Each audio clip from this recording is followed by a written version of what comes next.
Hello every one ഐ+ലേക്ക് സ്വാഗതം. ഞാൻ ദേവദർശന. നമ്മൾ ഇന്ന് ഫുഡ് അതോറിറ്റിയുടെ ഡ്യൂട്ടീസ് ആൻഡ് ഫങ്ഷൻസ് ആണ് പഠിക്കാൻ പോകുന്നത്.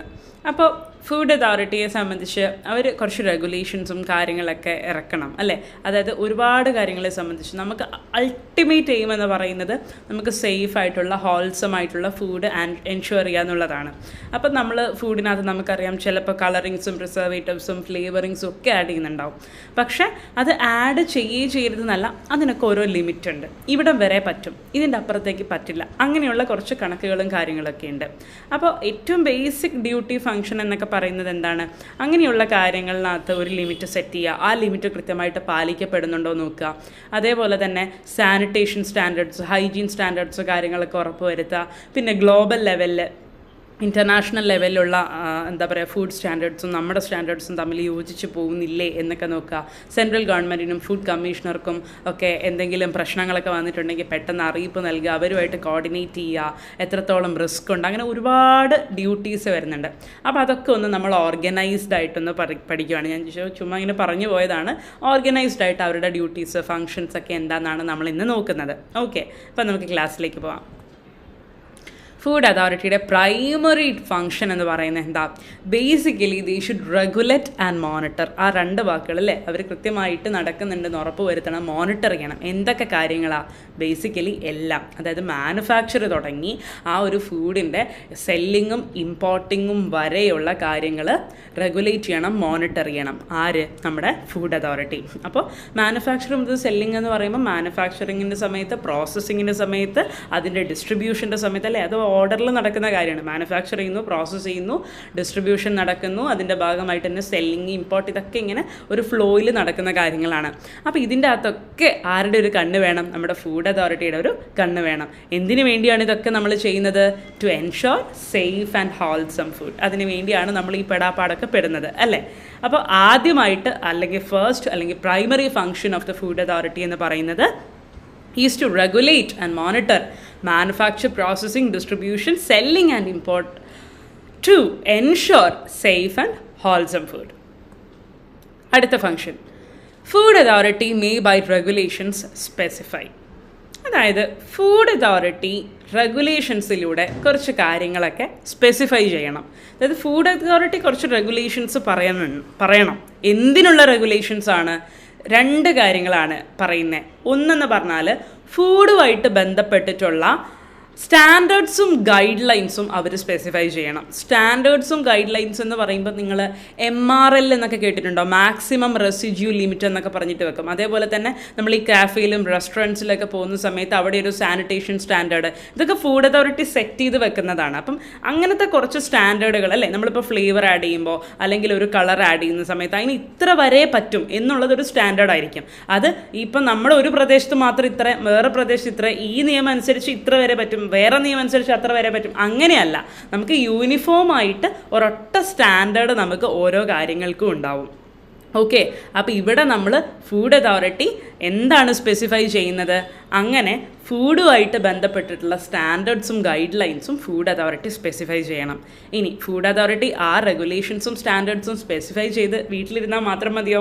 പോരാ. There should be a system അല്ലേ. There should be a system to check whether all of these are properly implemented അല്ലേ. നിങ്ങൾ നോട്ട് വായിക്കേണ്ട കേട്ടോ, കേട്ടാൽ മതി. നോട്ട് നിങ്ങൾ പിന്നെ വായിച്ചോളൂ. അപ്പം നോട്ട് ചിലപ്പോൾ ഡിസ്പ്ലേ ചെയ്യുമ്പോൾ നമ്മുടെ ശ്രദ്ധ അതിനോട്ട് പോകും. അപ്പോൾ വായിക്കുമ്പോൾ ചിലപ്പോൾ നിങ്ങൾ പറയണത് കേൾക്കില്ല. അപ്പോൾ പറയണത് ശ്രദ്ധിക്കണേ. അപ്പോൾ എന്താ പറയണേ? സ്റ്റാൻഡേർഡ്സും ഗൈഡ് ലൈൻസും ഫുഡ് അതോറിറ്റി സ്പെസിഫൈ ചെയ്യണം. ആ സ്റ്റാൻഡേർഡ്സും നമ്മുടെ ഈ പറയുന്ന ഗൈഡ് ലൈൻസും ഒക്കെ സ്പെസിഫൈ ചെയ്തിരുന്നാൽ മാത്രം പോരാ, അതൊക്കെ നടക്കുന്നുണ്ട്, ഇതൊക്കെ കൃത്യമായി നടക്കുന്നുണ്ട് എന്ന് ഉറപ്പ് വരുത്താനുള്ളൊരു സിസ്റ്റം കൂടി ആര് സ്പെസിഫൈ ചെയ്യണം? നമ്മുടെ ഫുഡ് അതോറിറ്റി. ഇതൊക്കെ പ്രോപ്പറായിട്ട് നടക്കുന്നുണ്ടെന്നുള്ള ഉറപ്പ് വരുത്താനുള്ള ഒരു അപ്രോപ്രിയേറ്റ് സിസ്റ്റം കൂടെ ബിൽഡ് ചെയ്യണം. ഓക്കെ, അപ്പോൾ അതാണ് അടുത്തത്. പിന്നെ നമ്മൾ പറയുന്നത് എന്താ? ഫുഡ് അതോറിറ്റി റെഗുലേഷൻസിലൂടെ സ്പെസിഫൈ ചെയ്യേണ്ട മറ്റൊരു കാര്യം എന്താണ്? ലിമിറ്റുകൾ. ഒരുപാട് കാര്യങ്ങളുണ്ട്, അതിൻ്റെയൊക്കെ ലിമിറ്റ് ഇത്ര വരെ പറ്റും അല്ലേ. ഫുഡ് അഡിറ്റീവ്, ഓക്കെ, അഡിറ്റീവ് നിങ്ങൾ ആഡ് ചെയ്തോളൂ, അത് ഇവിടം വരെ ഓക്കെ, അതിൻ്റെ പുറത്തോട്ട് പോകണ്ട. അങ്ങനെ കുറച്ച് കാര്യങ്ങളുടെ ലിമിറ്റ് ആര് പറയുന്നുണ്ട്? ഫുഡ് അതോറിറ്റി പറയുന്നുണ്ട്. അപ്പോൾ ഫസ്റ്റ് ഫംഗ്ഷൻ നമ്മൾ പറഞ്ഞു, food authority should regulate and monitor manufacture, processing, distribution, selling and import all of these things to ensure safe and wholesome food. And we have moved on to the second function. അതിനകത്ത് എന്താ പറയുന്നത്? Food authority should specify via regulations. എന്താണ് റെഗുലേഷൻസിലൂടെ specify ചെയ്യേണ്ടത്? Firstly standards and guidelines in relation to food. അതേപോലെ തന്നെ an appropriate system to make sure that all of these standards which are specified under the act are being implemented. Okay, അടുത്തൊരു കാര്യം എന്താ? What other thing that the food authority should specify? ഒരു കാര്യം കൂടെ specify ചെയ്യണം. എന്താണ്? Limit. എന്തിനുള്ള ലിമിറ്റൊക്കെയാണെന്നറിയോ? ഫുഡ് അഡിറ്റീവ്സിൻ്റെ യൂസേജ്, ക്രോപ്പ് കണ്ടാമിനൻസിൻ്റെ ലിമിറ്റ്, പെസ്റ്റിസൈഡ് റെസിഡ്യൂസിൻ്റെ ലിമിറ്റ്, വെറ്റിനറി ഡ്രഗ്സിൻ്റെ limit, heavy metals, processing aids, mycotoxins, antibiotics, pharmacological active substances, irradiation of food. ഇതിൻ്റെയൊക്കെ ലിമിറ്റ് ഫുഡ് അതോറിറ്റി സെറ്റ് ചെയ്യണം. ഇപ്പോൾ ഫുഡ് അഡിറ്റീവ്സ് എന്ന് പറയുമ്പോൾ നമ്മളിപ്പോൾ ഫുഡിൻ്റെ കളർ കൂട്ടാനായിട്ടോ ടേസ്റ്റ് കൂട്ടാനായിട്ടോ ഫ്ലേവർ കൂട്ടാനായിട്ടോ ഒക്കെ നമ്മൾ ഫുഡ് അഡിറ്റീവ്സ് യൂസ് ചെയ്യും. പക്ഷേ ഇതൊന്നും നമുക്ക് അൺലിമിറ്റഡ് ആയിട്ട് ഇഷ്ടമുള്ള അത്രയും യൂസ് ചെയ്യാനുള്ള അധികാരമില്ല അല്ലേ? അപ്പോൾ അതിന് നമുക്കൊരു ലിമിറ്റ്, ആ ലിമിറ്റ് ആര് സെറ്റ് ചെയ്യുന്നുണ്ട്? ആര് സ്പെസിഫൈ ചെയ്യണം? ഫുഡ് അതോറിറ്റി വേണം സ്പെസിഫൈ ചെയ്യാനായിട്ട്. പിന്നെ ക്രോപ്പ് കണ്ടാമിനൻസ്. എന്താണ് ക്രോപ്പ് കണ്ടാമിനൻസ്? ഇപ്പോൾ ക്രോപ്പ് ക്വാളിറ്റി കുറയ്ക്കുകയും ക്രോപ്പിൻ്റെ എക്കണോമിക് വാല്യൂ കുറയ്ക്കുകയൊക്കെ ചെയ്യുന്ന കാര്യമാണ് ക്രോപ്പ് കണ്ടാമിനൻ്റ് എന്ന് പറയുന്ന അൺഡിസൈറബിൾ കാര്യമാണ്. അതായത് ക്രോപ്പിനെ, ആ ഒരു വാക്ക് പോലെ തന്നെ ക്രോപ്പിനെ കണ്ടാമിനേറ്റ് ചെയ്യുന്ന ക്രോപ്പ് കണ്ടാമിനൻസ് അതൊന്നും നമുക്ക് വേണ്ട, അല്ലെങ്കിൽ അത് ഉണ്ടെങ്കിൽ അതിനൊരു ലിമിറ്റുണ്ട്. Pesticide residues. ഇപ്പോൾ പെസ്റ്റുകളുണ്ടല്ലോ, ഇൻസെക്റ്റ്, ഗ്രെയിൻ ബീറ്റിൽസ് എന്നൊക്കെ നിങ്ങൾ കേട്ടിട്ടുണ്ടോ? അല്ല, ഓരോ ക്രോപ്പിനും അല്ലെങ്കിൽ ഓരോ ഇതിനും ഓരോ തരത്തിലുള്ള ഇൻസെക്റ്റും പെസ്റ്റുകളും ഒക്കെ വരും. അപ്പോൾ നമ്മൾ അതിനെ തടയാനായിട്ട് പെസ്റ്റിസൈഡ്സ് യൂസ് ചെയ്തേക്കാം. പക്ഷേ ഈ പെസ്റ്റിസൈഡിൻ്റെ ബാക്കിയുള്ളത്, അതായത് പെസ്റ്റിസൈഡ് യൂസ് ചെയ്തിരുന്നു, അപ്പോൾ അതിൻ്റെ ബാക്കി ഇപ്പോഴും കുറച്ച് കിടപ്പുണ്ട്, അതാണ് പെസ്റ്റിസൈഡ് റെസിഡ്യൂസ്. അപ്പോൾ ഫുഡിലേക്ക് വരുമ്പോഴത്തേക്കും നമുക്ക് അതിന് ഒരുപാട് പെസ്റ്റിസൈഡ് നമുക്ക് തിന്നാൻ പറ്റുമോ? ഇല്ല. അപ്പോൾ അവിടെ പെസ്റ്റിസൈഡിൻ്റെ റെസിഡ്യൂസ് ഉണ്ടാകും, പക്ഷേ അതിനൊക്കെ ഒരു എന്തുണ്ട്? ലിമിറ്റ് ഉണ്ട് അല്ലേ? അപ്പോൾ ഈ റെസിഡ്യൂ എന്ന് പറഞ്ഞ വാക്കിൻ്റെ അർത്ഥം എന്താ? RESIDUE, റെസിഡ്യൂ എന്നാണ് പറയുക. റെസിഡ്യൂ എന്ന് പറയുന്ന വാക്കിൻ്റെ അർത്ഥം എന്താണ്? അതായത് ബാക്കി വന്നത് എന്നുള്ള അർത്ഥത്തിലാണ് നമ്മൾ റെസിഡ്യൂ എന്ന് പറയുന്ന വാക്ക് യൂസ് ചെയ്യുന്നത്. അപ്പോൾ പെസ്റ്റിസൈഡ് റെസിഡ്യൂ എന്ന് പറയുന്നത് പെസ്റ്റിസൈഡ്സ് യൂസ് ചെയ്തിരുന്നു, ഓക്കെ, പെസ്റ്റുകളെ, ഇൻസെക്റ്റുകളെയൊക്കെ തുരത്താനായിട്ട് നമ്മൾ പെസ്റ്റിസൈഡ്സ് യൂസ് ചെയ്തിരുന്നു. അതിന് നമുക്കൊരു ലിമിറ്റ് ഉണ്ട്. അപ്പോൾ അതിൻ്റെ ലിമിറ്റാണ് നമ്മളിവിടെ പറയുന്നത്. ലിമിറ്റ് നമ്മുടെ ഫുഡ് അതോറിറ്റി സ്പെസിഫൈ ചെയ്യണം. അതേപോലെ തന്നെ വെറ്റിനറി ഡ്രഗ്സ്, ഇപ്പോൾ ആനിമൽ പ്രൊഡക്ട്സ് ആയിട്ടുള്ള മീറ്റ് ആയാലും മിൽക്ക് ആയാലും ഇതിൻ്റെ അകത്തൊക്കെ ആനിമൽസിൻ്റെ പ്രൊഡക്ട്സ് ആയതുകൊണ്ട് തന്നെ വെറ്റിനറി ഡ്രഗ്സിൻ്റെയൊക്കെ ബാക്കി ചിലപ്പോൾ കിടപ്പുണ്ടാവും. അപ്പോൾ നമ്മൾ പാരസൈറ്റ്സിനെ ട്രീറ്റ് ചെയ്യാനായിട്ട് ആൻറ്റി പാരസൈറ്റിക്സ് എന്നൊക്കെ പറയുന്നതോ അല്ലെങ്കിൽ ആൻറ്റിബയോട്ടിക്സ് ഒക്കെ വെച്ചിട്ട് നമ്മൾ ആ ആനിമൽസിനെയൊക്കെ അല്ലെങ്കിൽ ആ പ്രൊഡക്ട്സിനെയൊക്കെ ട്രീറ്റ് ചെയ്തിട്ടുണ്ടാവും. അപ്പോൾ അത് ട്രീറ്റ് ചെയ്തതിൻ്റെ ഭാഗമായിട്ട് ബാക്കി ചിലപ്പോൾ എന്തുണ്ടാവും? ഈ വെറ്റിനറി ഡ്രഗ്സിൻ്റെ ബാക്കി ആ ഫുഡിലുണ്ടാവും. അപ്പോൾ അതിനും നമുക്ക് എന്തുണ്ട്? ഒരു ലിമിറ്റുണ്ട്. ഹെവി മെറ്റൽസ്, ലെഡ്, കാഡ്മിയം, ഇതൊക്കെ ഹെവി മെറ്റൽസ് ആണ്. ഇതും നമുക്ക് ഒരുപാട് പരിധി കൂടുതലൊന്നും നമുക്ക് വേണ്ട. പിന്നെ പ്രോസസ്സിംഗ് എയ്ഡ്സ് എന്ന് പറയുമ്പോൾ നമ്മൾ ഈ ലിക്വിഡിൻ്റെ ഇംപ്യൂരിറ്റീസ് ഒക്കെ കളയാനായിട്ട് ഇപ്പോൾ വൈനും അതേപോലെ തന്നെ എന്തെങ്കിലും ജ്യൂസും ഒക്കെ ഉണ്ടാക്കുന്ന സമയത്ത് ക്ലാരിഫിക്കേഷൻ എന്ന് പറയുന്ന പ്രോസസ്സ്, അങ്ങനത്തെ പ്രോസസ്സിലൂടെയൊക്കെ നമ്മൾ ചിലപ്പോൾ ഇതിനെ പ്യുവറാക്കി എടുക്കും. അപ്പോൾ ആ സമയത്തുള്ള യൂസ് ചെയ്യുന്ന സംഭവങ്ങളെയൊക്കെയാണ് നമ്മൾ ഈ പ്രോസസ്സിംഗ് എയ്ഡ് എന്നൊക്കെ വിളിക്കുന്നത്. അപ്പോൾ അതിനും നമുക്ക് എന്തുണ്ട്? ഓരോ ലിമിറ്റുകളുണ്ട് അല്ലേ? പിന്നെ മൈക്കോടോക്സിൻസ് എന്ന് പറയുമ്പോൾ ഫംഗൈ ഒക്കെ പ്രൊഡ്യൂസ് ചെയ്യുന്ന ഒരു തരം ടോക്സിക് സബ്സ്റ്റൻസ് ആണ് ഈ മൈക്കോടോക്സിൻ എന്നൊക്കെ പറയുന്നത്. അതിന് നമുക്ക് ഒരുപാട്, അതൊന്നും നമുക്ക് നല്ലത്, ഇതൊന്നും നമുക്ക് നല്ലതല്ല. അപ്പോൾ നമുക്ക് അതിനകത്തൊരു ലിമിറ്റ് നമുക്ക് വേണം. ആൻറ്റിബയോട്ടിക്സ് നിങ്ങൾക്ക് അറിയായിരിക്കും. ഫാർമക്കോളജിക്കൽ ആക്റ്റീവ് സബ്സ്റ്റൻസസ് തെറാപ്യൂട്ടിക് ആയിട്ട് നമ്മൾ യൂസ് ചെയ്യുന്ന കാര്യമാണ്. അതായത് ഇപ്പം എന്താ പറയുക, നല്ല കാര്യത്തിന് വേണ്ടി നമുക്ക് തെറാപ്യൂട്ടിക്കൽ പ്രൊസീജിയേഴ്സിന് വേണ്ടി നമുക്ക് യൂസ് ചെയ്യാം, നല്ല കാര്യമാണ്. ഫാർമക്കോളജിക്കൽ ആക്റ്റീവ് സബ്സ്റ്റൻസ് എന്നുള്ള നല്ല കാര്യത്തിന് വേണ്ടി യൂസ് ചെയ്യാറുണ്ട്, പക്ഷേ അത് നമുക്കൊരു പരിധിയുണ്ട്. പിന്നെ ഇറാഡിയേഷൻ ഓഫ് ഫുഡ് എന്ന് പറയുന്നത് നമ്മൾ ഈ ഷെൽഫ് ലൈഫ് കൂട്ടാനൊക്കെ വേണ്ടി ചെയ്യുന്ന ഒരു ടെക്നോളജിയാണ് ഇറാഡിയേഷൻ ഓഫ് ഫുഡ് എന്ന് പറയുന്നത്. ഷെൽഫ് ലൈഫ് കൂട്ടുക എന്ന് പറഞ്ഞാൽ എന്താ ഉദ്ദേശിക്കുന്നത്? നമ്മൾ ഒരു ഫുഡ് നമുക്ക് സേഫായിട്ട് കൺസ്യൂം ചെയ്യാൻ പറ്റുന്ന ഒരു കാലമുണ്ട് അല്ലേ? ഇത്ര കാലം വരെ അത് പറ്റുക. അതിനാണ് നമ്മൾ എക്സ്പയറി ഡേറ്റ് ഒക്കെ ഇടുന്നത്. അതിൽ കാലാകാലത്തോളം നമുക്കൊരു ഫുഡ് കൺസ്യൂം ചെയ്യാൻ പറ്റില്ല. അപ്പോൾ ഓരോന്നിനും ഓരോ ഫുഡിനും ഓരോ കാലയളവ് ഉണ്ടാവും, ഷെൽഫ് ലൈഫ് ഉണ്ടാവും. അപ്പോൾ ഫുഡിൻ്റെ ഷെൽഫ് ലൈഫ് കൂട്ടാനും മൈക്രോബിയൽ സേഫ്റ്റിക്കൊക്കെ വേണ്ടിയിട്ട് നമ്മൾ ഈ ഇറാഡിയേഷൻ ഓഫ് ഫുഡൊക്കെ ചെയ്യാറുണ്ട്. അപ്പോൾ ഇത്തരം കാര്യങ്ങൾക്കൊക്കെ ഇതൊക്കെ നമ്മൾ ഫുഡിൻ്റെ ഗുണത്തിനും അതുപോലെ അതിൻ്റെ ഒരു എൻഹാൻസ്മെൻറ്റിനൊക്കെ വേണ്ടി ചെയ്യുന്ന കാര്യങ്ങളാണ്. പക്ഷേ നമുക്ക് ഇതിനൊക്കെ ഒരു ലിമിറ്റ് വേണം. അപ്പോൾ ഈ ലിമിറ്റ് കൊണ്ടുവരേണ്ടത് ആരാണ്? ഫുഡ് അതോറിറ്റിയാണ് അല്ലേ. അപ്പോൾ ഫസ്റ്റ് ഫംഗ്ഷൻ നമ്മൾ പഠിച്ചു, മാനുഫാക്ചറിങ് തൊട്ട് സെല്ലിംഗ് ആൻഡ് ഇമ്പോർട്ട് വരെയുള്ള കാര്യങ്ങൾ റെഗുലേറ്റ് ചെയ്യുക, മോണിറ്റർ ചെയ്യുക. രണ്ടാമത്തെ ഫംഗ്ഷൻ നമ്മൾ എന്താ പറഞ്ഞത്? ഫുഡ് അതോറിറ്റി കുറച്ച് സ്റ്റാൻഡേർഡ്സും കാര്യങ്ങളൊക്കെ സ്പെസിഫൈ ചെയ്യണം. ആ സ്റ്റാൻഡേർഡ്സ് ഒക്കെ കൃത്യമായിട്ട് പാലിക്കപ്പെടുന്നുണ്ടെന്ന് ഫുഡ് അതോറിറ്റി ഉറപ്പ് വരുത്താനുള്ള ഒരു അപ്രോപ്രിയേറ്റ് സിസ്റ്റവും ഉണ്ടാക്കണം. പിന്നെ നമ്മൾ എന്ത് പറഞ്ഞു? നമ്മളിപ്പോൾ പറഞ്ഞ കുറച്ച് കാര്യങ്ങളുടെ ലിമിറ്റ് റെഗുലേഷൻ വഴി ഫുഡ് അതോറിറ്റി വേണം സ്പെസിഫൈ ചെയ്യാനായിട്ട്. മൈക്കോടോക്സിൻസിൻ്റെയും ഫാർമക്കോളജിക്കൽ ആക്റ്റീവ് സബ്സ്റ്റൻസസിൻ്റെയും crop contaminants, veterinary drugs, antibiotics ഇതിൻ്റെയൊക്കെ ലിമിറ്റ് ഫുഡ് അതോറിറ്റി റെഗുലേഷൻസിലൂടെ സ്പെസിഫൈ ചെയ്യണമെന്ന് നമ്മൾ പറഞ്ഞു. പിന്നെയോ ഈ ഫുഡ് മാനേജ്മെൻറ്റ് സിസ്റ്റത്തിൻ്റെ സർട്ടിഫിക്കേഷൻ കൊടുക്കുന്ന ബോഡീസ് ഉണ്ടാകും. അതായത് ഇപ്പോൾ ഈ ഫുഡ് ബിസിനസ്സൊക്കെ നടത്തുന്ന സമയത്ത് അതിൻ്റെ ആ ഫുഡ് മാനേജ്മെൻറ്റ് സിസ്റ്റത്തിൻ്റെ സർട്ടിഫിക്കേഷൻ കൊടുക്കുന്ന ബോഡീസ് ഉണ്ട്, ബോഡീസ് ഓർ ഓർഗനൈസേഷൻസ്. ഈ ബോഡീസിനും ഓർഗനൈസേഷൻസിനൊക്കെ നമ്മൾ അക്രഡിറ്റേഷൻ കൊടുക്കണോ വേണ്ടയോ? ആ അക്രഡിറ്റേഷന് വേണ്ടിയിട്ടുള്ള മെക്കാനിസംസും ഗൈഡ് ലൈൻസ് ഒക്കെ സ്പെസിഫൈ ചെയ്യേണ്ടത് ആരാണ്? ഫുഡ് അതോറിറ്റിയാണ്. അപ്പോൾ ഫുഡ് അതോറിറ്റിയാണ് എന്ത് ചെയ്യേണ്ടത്? മെക്കാനിസംസും ഗൈഡ് ലൈൻസും ഒക്കെ സ്പെസിഫൈ ചെയ്യണം. എന്തിനുള്ള മെക്കാനിസവും ഗൈഡ് ലൈനും ആണ്? ബോഡീസ്, അതായത് ഓർഗനൈസേഷൻസിനും ബോഡീസിൻ്റെയും അക്രഡിറ്റേഷന് വേണ്ടിയിട്ട്. എന്തിനുള്ള ബോഡീസും ഓർഗനൈസേഷനുമാണ്? ഫുഡ് മാനേജ്മെൻറ്റ് സിസ്റ്റം ഒക്കെ നല്ലതാണോ എന്നൊക്കെ സർട്ടിഫൈ ചെയ്ത് കൊടുക്കേണ്ട കുറച്ച് ആൾക്കാരുണ്ട്, കുറച്ച് ഓർഗനൈസേഷൻസ് ഉണ്ട്, കുറച്ച് ബോഡീസ് ഉണ്ട്. അപ്പോൾ ഈ ബോഡീസിനെയും ഓർഗനൈസേഷൻസിനെയൊക്കെ നമ്മൾ അക്രഡിറ്റഡ് ആക്കണോ വേണ്ടയോ എന്ന് തീരുമാനിക്കുന്നതിന് നമുക്ക് കുറച്ച് മെക്കാനിസം, കുറച്ച് ഗൈഡ് ലൈൻ ഒക്കെ ആവശ്യമാണ്. അത് ആര് സ്പെസിഫൈ ചെയ്യണം? ഫുഡ് അതോറിറ്റി സ്പെസിഫൈ ചെയ്യണം. പിന്നെ എന്താ പറയുന്നത്? Procedure and enforcement of quality control. അതായത് ഇന്ത്യയിലേക്ക് ഇമ്പോർട്ട് ചെയ്യുന്ന ഫുഡ്, ഈ ഫുഡിൻ്റെ ക്വാളിറ്റി കൺട്രോളിന് വേണ്ടിയിട്ടുള്ള പ്രൊസീജിയർ, എൻഫോഴ്സ്മെൻറ്റ്, ഇതും ആരാണ് സ്പെസിഫൈ ചെയ്യേണ്ടത്? ഫുഡ് അതോറിറ്റിയാണ് റെഗുലേഷൻസ് വഴി സ്പെസിഫൈ ചെയ്യേണ്ടത്. ഓക്കെ, ഇനി മറ്റൊരു കാര്യം ഫുഡ് അതോറിറ്റി റെഗുലേഷൻസിലൂടെ പറയേണ്ടത് എന്താണെന്നറിയോ? ലബോറട്ടറീസ്, നമുക്കറിയാം ലാബുകൾ അല്ലേ, ലാബുകളുടെ അക്രഡിറ്റേഷന് വേണ്ടിയിട്ടുള്ള പ്രൊസീജിയർ എന്താണ്, ഗൈഡ് ലൈൻ എന്താണ്, അതേപോലെ അക്രഡിറ്റഡ് ആയിട്ടുള്ള ലബോറട്ടറീസ് ഉണ്ടെങ്കിൽ അതിൻ്റെ നോട്ടിഫിക്കേഷൻ, ഇതൊക്കെ അക്രഡിറ്റഡ് ആയി എന്ന് പറഞ്ഞിട്ടുള്ള നോട്ടിഫിക്കേഷൻ, ഇതൊക്കെ ആരാണ് പറയേണ്ടത്? ഫുഡ് അതോറിറ്റി റെഗുലേഷൻസിലൂടെയാണ് പറയേണ്ടത്. പിന്നെ method of sampling, analysis, exchange of information among enforcement authorities. അപ്പോൾ സാമ്പിളിങ്ങും അനാലിസിസ് ഒക്കെ നമ്മൾ കഴിഞ്ഞ ക്ലാസ്സിലൊക്കെ പറഞ്ഞിട്ടുണ്ട്. നമ്മൾ സാമ്പിൾസ് എടുക്കുക, അതിൻ്റെ അനാലിസിസ് കാര്യങ്ങളൊക്കെ. അപ്പോൾ ഇങ്ങനെയുള്ള കാര്യങ്ങൾ, അതേപോലെ തന്നെ എൻഫോഴ്സ്മെൻറ്റ് അതോറിറ്റി ഉണ്ടല്ലോ, അതായത് ഫുഡിൻ്റെ എന്തെങ്കിലും കാര്യങ്ങളൊക്കെ അത് എൻഫോഴ്സ് ചെയ്യാനുള്ള അതോറിറ്റികൾ തമ്മിൽ ഇൻഫർമേഷൻ അങ്ങോട്ടും ഇങ്ങോട്ടും പാസ് ചെയ്യണം. ഈ സാമ്പിളിങ്ങും അനാലിസിസ് ഒക്കെ നടത്തിയിട്ട്, അപ്പോൾ നടത്തിയിട്ടുള്ള ആൾക്കാർ അവരുടെ കയ്യിൽ വെച്ചുകൊണ്ടിരിക്കുകയല്ല അല്ലേ, അവരെന്ത് ചെയ്യും? അവർ ആ ഇൻഫർമേഷൻ പരസ്പരം പാസ് ചെയ്യണം, എൻഫോഴ്സ്മെൻറ്റ് അതോറിറ്റികൾ തമ്മിൽ പാസ് ചെയ്യണം. എന്നാലേ ഒരു കോപ്പറേറ്റഡ് ആയിട്ട് ഒരുമിച്ച് ഒരേ രീതിയിൽ നമുക്ക് മുന്നോട്ട് പോകാൻ പറ്റുള്ളൂ. അപ്പോൾ അത്തരം കാര്യങ്ങളും സ്പെസിഫൈ ചെയ്യേണ്ടത്. അങ്ങനെ അതിൻ്റെ മെത്തേഡ് എന്താണ്, സാമ്പിളിങ്ങിൻ്റെ മെത്തേഡ് എന്താണ്, അനാലിസിസിൻ്റെ മെത്തേഡ് എന്താണ്, അതുപോലെ തന്നെ ഇൻഫർമേഷൻ എക്സ്ചേഞ്ച് ചെയ്യേണ്ട രീതി, ഇതൊക്കെ ആരാണ് പറയുന്നത്? ഫുഡ് അതോറിറ്റി റെഗുലേഷൻ വഴിയാണ് സ്പെസിഫൈ ചെയ്യേണ്ടത്.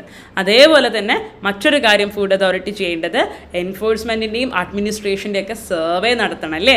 ഈ ആക്ട് എത്രത്തോളം എൻഫോഴ്സ്ഡ് ആവുന്നുണ്ട്? ശരി, നമ്മൾ ആക്ച്വലി കുറേ നിയമങ്ങളും കുറേ ഗൈഡ് ലൈൻസും കുറേ റൂൾസൊക്കെ പറഞ്ഞു വെച്ചു, ഇതൊക്കെ ആക്റ്റീവ് ആണോ? ഇതൊക്കെ എൻഫോഴ്സ്ഡ് ആവുന്നുണ്ടോ? ഇതൊക്കെ അഡ്മിനിസ്ട്രേറ്റഡ് ആയിട്ട് നന്നായിട്ട് പോകുന്നുണ്ടോ എന്നൊക്കെയുള്ള സർവേ നടത്തേണ്ടതും ഫുഡ് അതോറിറ്റിയാണ്. ഓക്കെ, ഇത് ഒരുപാട് ഇങ്ങനെ പോയിന്റ്സ് ഉണ്ടെന്നേ ഉള്ളൂ, സംഭവം എളുപ്പമാണ്, ഒന്നുകൂടെ റിവൈസ് ചെയ്യുമ്പോൾ നിങ്ങൾക്ക് ശരിയാവും കേട്ടോ. പിന്നെ മറ്റൊരു കാര്യം എന്താണെന്ന് വെച്ചാൽ ഫുഡ് ലേബലിംഗ് സ്റ്റാൻഡേർഡ്സ് നമ്മുടെ ഫുഡ് അതോറിറ്റി എന്ത് ചെയ്യണം?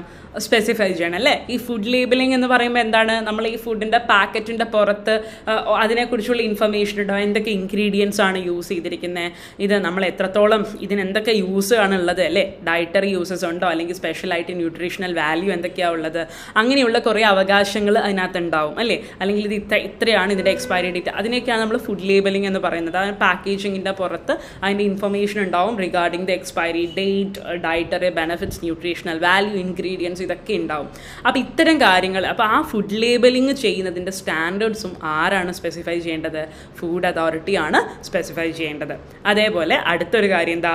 Risk analysis, assessment, risk assessment, risk communication, risk management, ഇതൊക്കെ എങ്ങനെ ചെയ്യണം, അതിനൊക്കെ ഫോളോ ചെയ്യേണ്ട സ്റ്റെപ്സ്, ഇതൊക്കെ ആരാണ് സ്പെസിഫൈ ചെയ്യേണ്ടത്? ഫുഡ് അതോറിറ്റിയാണ് സ്പെസിഫൈ ചെയ്യേണ്ടത്. അതായത് എത്രയൊക്കെ പറഞ്ഞാലും അതിനകത്തൊരു ഒരു ലെവൽ ഓഫ് റിസ്ക് ഉണ്ടാവും. അപ്പോൾ ആ റിസ്കിൻ്റെ അനാലിസിസ്, മാനേജ്മെൻറ്റ്, കമ്മ്യൂണിക്കേഷൻ, അതിൻ്റെ ഒരു മൊത്തത്തിൽ അത് എങ്ങനെ ഫോളോ ചെയ്യണം എന്നൊക്കെയുള്ള കാര്യങ്ങൾ, ആ റിസ്കിനെ എങ്ങനെ മാനേജ് ചെയ്യണം എന്നൊക്കെയുള്ള കാര്യങ്ങൾ ഫുഡ് അതോറിറ്റിയാണ് സ്പെസിഫൈ ചെയ്യുന്നത്. ഓക്കെ, അപ്പോൾ അത് ഈ ഒരു പോയിന്റ് ഒന്നുകൂടെ ഫോളോ ചെയ്തിട്ട് വരാം. ആദ്യം നമ്മൾ പറഞ്ഞത് കാര്യം നിങ്ങൾ മറന്നുപോയില്ല എന്ന് വിചാരിക്കുന്നു. റെഗുലേറ്റ് ആൻഡ് മോണിറ്റർ, ഇത്രയും കാര്യങ്ങൾ, manufacture, processing, distribution, selling and import, അത് മറന്നുപോയില്ലല്ലോ. രണ്ടാമത് അത് first function regulate and monitor. എന്താണ് റെഗുലേറ്റ് ആൻഡ് മോണിറ്റർ ചെയ്യേണ്ടത് നമ്മൾ പറഞ്ഞു. Second function food authority by regulations should specify. കുറച്ച് കാര്യങ്ങൾ, ഒരു 7-8 കാര്യങ്ങൾ അവർ സ്പെസിഫൈ ചെയ്യുന്നുണ്ട്. എന്തൊക്കെയാണ് അവർ റെഗുലേഷൻസ് വഴി ഫുഡ് അതോറിറ്റി സ്പെസിഫൈ ചെയ്യുന്നത്? ആദ്യത്തത് സ്റ്റാൻഡേർഡ്സും ഗൈഡ് ലൈൻസും ഫുഡുമായിട്ട് ബന്ധപ്പെട്ട് വേണം. ആ സ്റ്റാൻഡേർഡ്സും ഗൈഡ് ലൈൻസും എൻഫോഴ്സ് ചെയ്യാനായിട്ട് നമുക്കൊരു അപ്രോപ്രിയേറ്റ് സിസ്റ്റം വേണം. ഇത് ഫുഡ് അതോറിറ്റി ബൈ റെഗുലേഷൻസ് ആണ് സ്പെസിഫൈ ചെയ്യേണ്ടത്. ഇനി food authority by regulations specify ചെയ്യേണ്ട മറ്റൊരു കാര്യം ഇതിൻ്റെയൊക്കെ ലിമിറ്റുകളാണ്. ഇപ്പോൾ വെറ്ററിനറി ഡ്രഗ്സിൻ്റെ, ഹെവി മെറ്റൽസിൻ്റെ, പ്രോസസ്സിംഗ് എയ്ഡിൻ്റെ, ആൻറ്റിബയോട്ടിക്സിൻ്റെ, ഫാർമക്കോളജിക്കൽ ആക്റ്റീവ് സബ്സ്റ്റൻസസിൻ്റെയൊക്കെ ലിമിറ്റ് ഫുഡ് അതോറിറ്റി റെഗുലേഷൻസിലൂടെ സ്പെസിഫൈ ചെയ്യേണ്ട ഒന്നാണ്. പിന്നെ നമ്മളെ ഓരോ ഓർഗനൈസേഷൻസ്, ഫുഡ് മാനേജ്മെൻറ്റ് സിസ്റ്റം നല്ലതാണോ എന്നൊക്കെ പറഞ്ഞ് സർട്ടിഫിക്കറ്റ് കൊടുക്കുന്ന ഓർഗനൈസേഷൻസ് ഉണ്ട്. ഈ ഓർഗനൈസേഷൻസിൻ്റെയും ഒക്കെ അക്രഡിറ്റേഷൻ ആരാണ്, അല്ലെങ്കിൽ അക്രഡിറ്റേഷന് വേണ്ടിയുള്ള മെക്കാനിസം, ഗൈഡ് ലൈന്, അവർക്ക് അക്രഡിറ്റേഷൻ കൊടുക്കണോ വേണ്ടയോ എന്നൊക്കെ തീരുമാനിക്കാനുള്ള ആ മെക്കാനിസവും ഗൈഡ് ലൈൻസും ഒക്കെ ആരാ സ്പെസിഫൈ ചെയ്യുന്നത്? ഫുഡ് അതോറിറ്റി ബൈ റെഗുലേഷൻസ് ആണ് സ്പെസിഫൈ ചെയ്യുന്നത്. പിന്നെ എന്താണ്, നമുക്ക് ഇന്ത്യയിലോട്ട് ഇമ്പോർട്ട് ചെയ്തിരിക്കുന്ന ഫുഡിൻ്റെ ക്വാളിറ്റി എൻഷുർ ചെയ്യാനുള്ള, അല്ലെങ്കിൽ ആ ക്വാളിറ്റി കൺട്രോളിന് വേണ്ടിയിട്ടുള്ള പ്രൊസീജിയറും എൻഫോഴ്സ്മെൻറ്റും ആരാണ് ഉറപ്പുവരുത്തുന്നത്? നമ്മുടെ ഫുഡ് അതോറിറ്റിയാണ് ഉറപ്പുവരുത്തുന്നത്. ആ റെഗുലേഷൻസിലൂടെയാണ് അവർ സ്പെസിഫൈ ചെയ്യുന്നത്. പിന്നെ നമുക്ക് ഈ ലബോറട്ടറീസ്, നമുക്കറിയാം ലാബുകളുടെ അക്രഡിറ്റേഷന് വേണ്ടിയിട്ടുള്ള പ്രൊസീജിയറും ഗൈഡ് ലൈൻസും ഒക്കെ നമ്മുടെ food authority by regulations specify ചെയ്യണം. അതേപോലെ തന്നെ അക്രഡിറ്റഡ് ആയിട്ടുള്ള ലബോറട്ടറീസിനെ കുറിച്ചുള്ള നോട്ടിഫിക്കേഷനും ഫുഡ് അതോറിറ്റി റെഗുലേഷൻസിലൂടെ സ്പെസിഫൈ ചെയ്യണം. പിന്നെയോ food authority by regulations specify ചെയ്യേണ്ട അടുത്ത കാര്യം എന്ന് പറയുന്നത് method of sampling, analysis and exchange of information, അല്ലേ? അതായത് സാമ്പിളിംഗ്, അനാലിസിസ് ഒക്കെ നമുക്കറിയാലോ. സാമ്പിളിംഗ് ഒക്കെ ഒരുപാട് രീതിയിൽ നടക്കുന്നുണ്ട്. റാൻഡം സാമ്പിളിംഗ്, ആ സാമ്പിളിംഗ്, ഈ സാമ്പിളിംഗ് എന്നൊക്കെ പറഞ്ഞ് നടക്കുന്നുണ്ട്. നമ്മൾ ഫുഡിൻ്റെ ക്വാളിറ്റിയും കാര്യങ്ങളും അതിനകത്ത് എന്തൊക്കെ ആക്സസ് ചെയ്യാനായിട്ട് നമ്മൾ സാമ്പിൾസ് എടുക്കും, അതിൻ്റെ അനാലിസിസ് കാര്യങ്ങളൊക്കെ നടക്കും. ഇങ്ങനെയൊക്കെ നടന്നു കഴിഞ്ഞു കഴിഞ്ഞാൽ അത് നമ്മൾ എന്ത് ചെയ്യണം? ഓരോ എൻഫോഴ്സ്മെൻറ്റ് അതോറിറ്റികൾ തമ്മിൽ ഇതിൻ്റെ ഇൻഫർമേഷൻ അങ്ങോട്ടും ഇങ്ങോട്ടും എക്സ്ചേഞ്ച്ഡ് ആവണം. ആ കാര്യങ്ങൾ, അതിനുള്ള എങ്ങനെയാണ് മെക്കാനിസം, കാര്യങ്ങൾ, മെത്തേഡ് എന്താണെന്നുള്ള കാര്യങ്ങളൊക്കെ ഫുഡ് അതോറിറ്റി റെഗുലേഷൻസിലൂടെ സ്പെസിഫൈ ചെയ്യണം.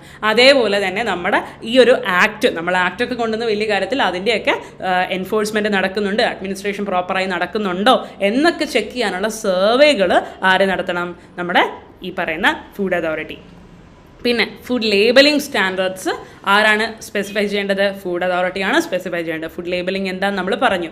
പിന്നെ റിസ്ക്, അതെങ്ങനെ, അതിൻ്റെ അനാലിസിസ്, അസസ്മെൻറ്റ്, കമ്മ്യൂണിക്കേഷൻ, മാനേജ്മെൻറ്റ്, എന്തൊക്കെ സ്റ്റെപ്സ് ആണ് നമ്മൾ ഈ ഒരു റിസ്ക് മാനേജ് ചെയ്യുന്ന സമയത്ത് ഫോളോ ചെയ്യേണ്ടതെന്നൊക്കെ സ്പെസിഫൈ ചെയ്യേണ്ടത് നമ്മുടെ ഫുഡ് അതോറിറ്റിയാണ്. ഓക്കെ, നിങ്ങൾക്ക് ക്ലിയർ ആയെന്ന് വിചാരിക്കും. 1-2 വട്ടം വായിക്കുമ്പോഴത്തേക്കും സെറ്റാവും. ഓക്കെ, ഇനി ഫുഡ് അതോറിറ്റിയുടെ ഒരു മൂന്നാമത്തെ ഒരു ഡ്യൂട്ടി ആണ് നമ്മൾ പറയുന്നത്. എന്താണ്? സയൻറ്റിഫിക് അഡ്വൈസും ടെക്നിക്കൽ സപ്പോർട്ടും കൊടുക്കണം. ആർക്കാണ് കൊടുക്കേണ്ടത്? സെൻട്രൽ ഗവൺമെൻറ്റിനും സ്റ്റേറ്റ് ഗവൺമെൻറ്റിനും. എന്തിനു വേണ്ടിയാണ്?